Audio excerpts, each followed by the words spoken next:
bakka jirtanitti nageenyi keenya isinaa qaqqabu jechaati. Kottaa buna dhugaa daabboo nyaadhaa faamilii keenya hunduma keessan isin affeerreetu jira. Viidiyoon kun kan kaleessa galgala waraabamee ture aadaan isin qaqqabsiisaa jira. Inni maaltu jira maal argattanii yoo jettan tokko lamaan isiniin jedha. Viidiyoo keenya laayikii godha. Akkasuma yaadaan of kennaa jirtanii warreen nu jajjabeessitan sabiskiraabii gochaa jirtanii. Baay'ee tokko galatooma ammallee warri haaraa taatanii jirtan sabiskiraayib gochuun gara maatii keenyaatti dabalama. Egaa viidiyoo keenya jaallattanii laayikii sheerii gochuun aga xumuraatti nu waliin turaadha. Kun egaa akkuma argitanii bunallee dhugaa daabboollee nyaachaa hasaa fataa zanaa jechaa jirra. Galgaladha kuni kaleessa galgalaa jechuudha. Inni daabboo nuuf fidee abbaan isaa nu biraan jiru daabboo ammaa gaa idduma feetti bitamis maal ta'es akkasitti wal biraan qaqqabsiisaa jira namni abbaan daabboo nu bira hin jiru. Kunoo daabboo akkuma argitaniin golaa gadi fidee achiin booda abbaa warraatu daabboo muruu qabamee tiiree kunoo daabboo muraatii jira. Akkasumallee galgala waan ta'eef egaa namoonni magaala keessa jiran galgala wal faana deemanii buna hin dhugani. Abbuma abbaa isaatu qofaa dhugaa. Kanaafuu nuti immoo daabboo murree ollaaf illee sheerii goonii kanarraa hafe immoo ollaa warra wajjiniin buna dhuguu dandeenyu immoo waammannee turree jechuudha.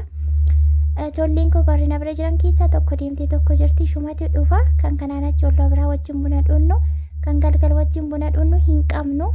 Ofuma keenyatti teenya jiraas kanatti egaa mucayyoo argadheetiin jira baay'ee tokko gammachuu addaa keessan jira guyyaa lamaan kana keessa. Kunoo gasheen bakka kanatti buna buusaatee jirti. Buna keenya dhugaatii daabboo nyaachaa maal jechuutti jirra jechuudha. Sinaaf feerreetu jira baay'ee namatti toltu nama hawwisiistu dafnee akka biyya galu nu gochaa jirtu warri jettanii waaqayyo sin gargaarii nagaan biyya keessanitti qe'ee keessan maatii keessa waatii keessanitti sinaa galchuun kun kadhannaa koo keessa isa tokkoffaa irratti argamudha. Maaliifi nan beeka waan ta'eefuu feeliin jechi jiruuf as jiru.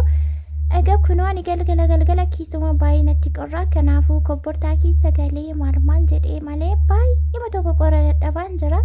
Malee gatiin beeku hanqina nyaataatis kan jedhan jiru. Viitaaminiin qabdu kanatu jira jedhu garuu morma nyaadha gaayis waan isaan beeku wanti badiin jiru. Deemsa keessatti guutatee immoo beeku qorra wajjin walii galaa hin jirru. Kunoo gaas kanatti akkuma argaartanii abbaa warra riimootiidhaan na lolaa jira. Daabboo fudhadhe. Kana asin deebisiin kana fixeennaan natti guddatee xiqqaasaan fudhaa jechaan jiran immoo kanarratti wal qoccolaatee jirra. Kunoo akkasittiin jirra jechuudha. Daabboon nama biraatiin dhufee namatu nuuf ergee daabboo kana nuti immoo kan dhufe guyyaadha garuu abbaa warraas immoo mana hin oollee nutis immoo akkasii. Egaa yeroo abbaa warraa mana hin jirre waanuma tokko gochuun nama dabbara. Akkuma seeraatti immoo garuu daabboon dhufu waan tokko seera qaba waan ta'eef abbaa warraa muruu qabamee tiiree kunoo eeggannee sa'aatii isaatti bunnis hin danfee daabboonis hin muramee wareenis hin dhufe. Kunoo bakka kanatti waan ta'e yaadadhee yeroo ta'e wayii hoteela seennee nyaata wayii ajajannee nyaanni sun hin jabaata sana yaadanneetu baay'ee tokko na kofalchiise as kanatti.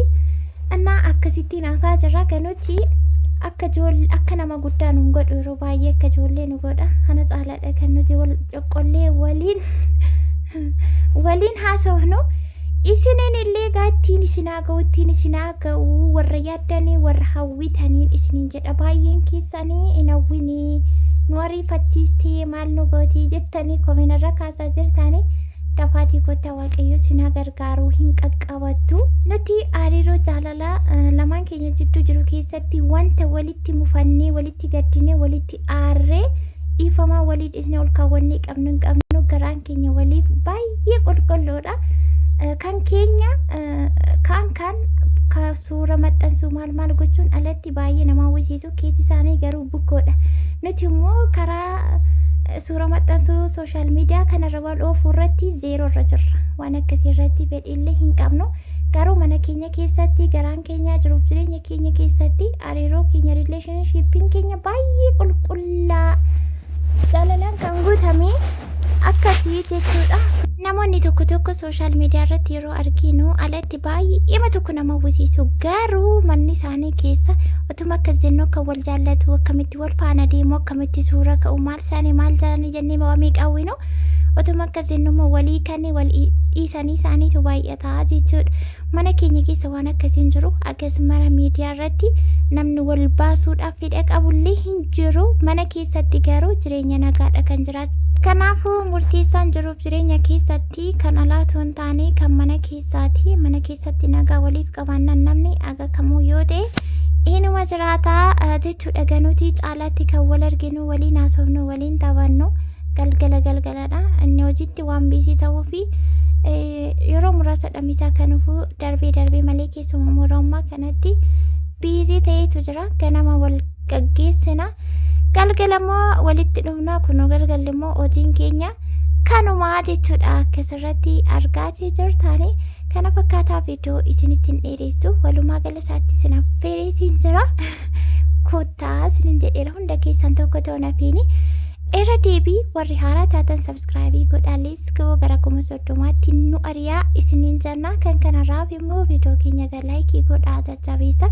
Waan irratti hojjennullee hojiraatti piraankiin alatti pirankii akkasumaraan illee fedhiin qabu injiraamii tiiree isa kana waanuma jettan irratti yaada keessa nu qoddanii nus immoo irratti walii gallee isiniif fiduutii dandeenya. Kan kanarraaf immoo viidiyoo biraan hagan deebi'ee dhufuutti lafa jirtanitti gaariin isin hin darbiin hamtuu isin hin argine jechaati baay'ee.